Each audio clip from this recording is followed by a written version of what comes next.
Good morning everybody. ఇవాళ వీడియోలో మనం గుత్తి వంకాయ చేయబోతున్నామండి. సూపర్ టేస్టీగా ఉంటుంది, వెరైటీగా చేయబోతున్నాము. ఈ రెసిపీ అన్నంలోకైతే చపాతీలోకైతే సూపర్ కాంబినేషన్ అండి. మరి ఎందుకు ఆలస్యం, స్టార్ట్ చేస్తామా? ముందుగా ఒక కడాయిలో ఆయిల్ వేసుకొని దాంట్లో వేరుశనగపప్పు ఇంకా ఎండుమిరపకాయలు బాగా వేయించుకోవాలి. 1 టేబుల్ స్పూను శనగపప్పు ఇంకా మినపప్పు కూడా వేసుకోవాలండి. లవంగాలు, చెక్క, అల్లం. ఈ కర్రీ చేయడానికి టమాటోస్, పచ్చిమిరపకాయలు ఇంకా వంకాయలు కావాలండి. ఏదైతే ఫ్రై చేసామో అది మిక్సీ పట్టుకోవాలండి. కాస్త ఉప్పు చేర్చుకొని మిక్సీ పట్టుకోవాలన్నమాట. దీనిలో ధనియాలు 1 టేబుల్ స్పూన్ వేసానండి. దీన్ని గ్రైండ్ చేసుకుంటానండి. బరక్గా ఉండేటట్టు గ్రైండ్ చేసుకోండి, మరీ సాఫ్ట్గా ఉండేటట్టు చేసుకోవద్దు.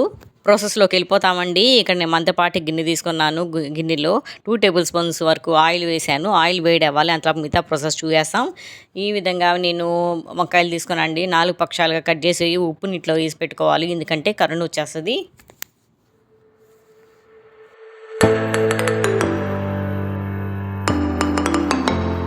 నూనె వేడైపోయిందండి. ఇప్పుడు జీలకర్ర, ఆవాలు వేసుకొని చిటపట్లాడాలి.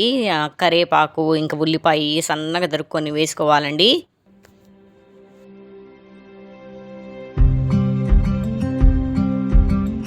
ఇప్పుడు టైము 10 అవుతుందండి. 10 గంటలకి వంట స్టార్ట్ చేసాం మేము. ఈ విధంగా గిన్నెలన్నీ కడిగేసుకున్నామండి. ఈ బ్యాక్ సైడ్ చూసారా అండి, పేపరు వాల్ పేపర్ అనమాట. నేను తెప్పించాను మీషోలో నుంచి. సూపర్గా ఉంది కదా, లైట్ కలర్.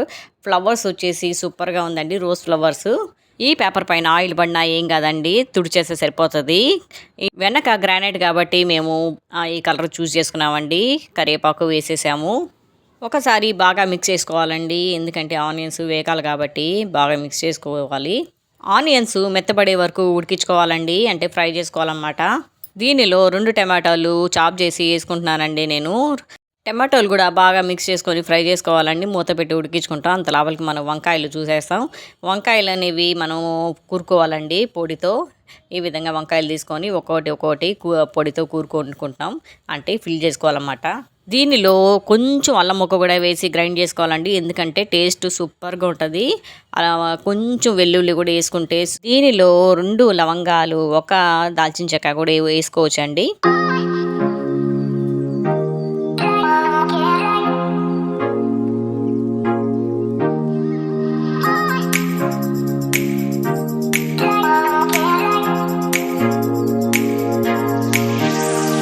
అన్ని వంకాయలు కూరుకొని అయిపోయిందండి, అంటే ఫిల్ చేసుకొని అయిపోయింది. ఇంకా రసం కూడా తయారు చేసుకున్నాం మేము. ఈసారి రసం రెసిపీ చూపిస్తాను. ఈ విధంగా వంకాయలు ఒక్కొక్కటి వేసుకోవాలండి. ఆల్రెడీ టమాటోలు ఫ్రై అయిపోయినాయి కాబట్టి, మెత్తపడ్డాయి కాబట్టి ఇప్పుడు వంకాయలు వేసుకునే టైం అయింది. వంకాయలు వేసేసుకోవాలి. వంకాయలు తాజాగా ఉంటే సూపర్గా ఉంటుందండి కర్రీ. అట్ట నోట్లో పెట్టుకుంటే కరిగిపోయేటట్టు ఉంటుంది. ఇది ఈ వంకాయలతో కూడా చేయవచ్చండి కర్రీ. మామూలుగా వైలెట్ వంకాయలతో చేస్తూ ఉంటారు, లావు వంకాయలతో. ఏదన్నా రెసిపీ సరే మనము వండే విధానంలో ఉంటుందండి.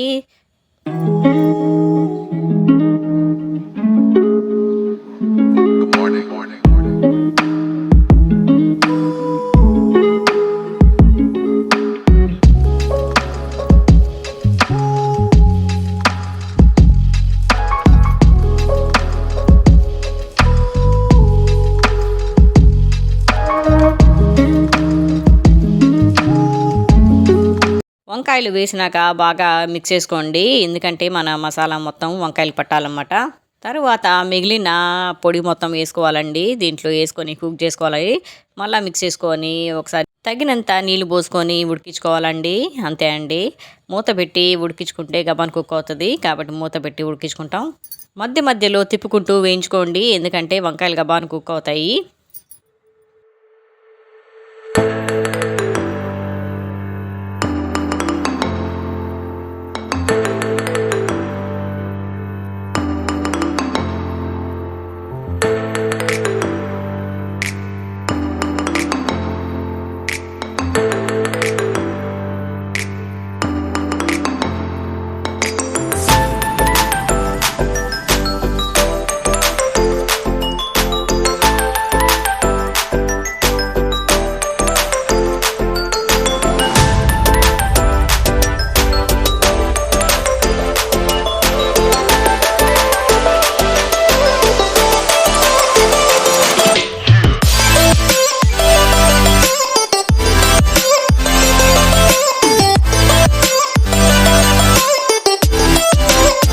కుకింగ్ టైం వచ్చి ఒక 20 టు 25 నిమిషాలు పడుతుందండి.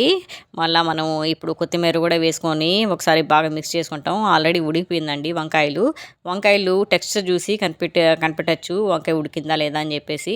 అంతే అండి, గుమగుమలాడే వంకాయ రెడీ అయిపోయిందండి.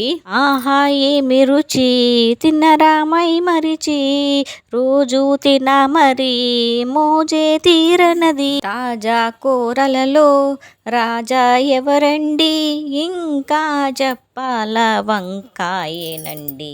అంత అద్భుతంగా ఉంటుందండి వంకాయ, నూనె వంకాయ అనమాట. మీరు కూడా తయారు చేసండి గుత్తి వంకాయ రెసిపీ అద్భుతంగా ఉంటుందండి, తయారు చేసేయండి.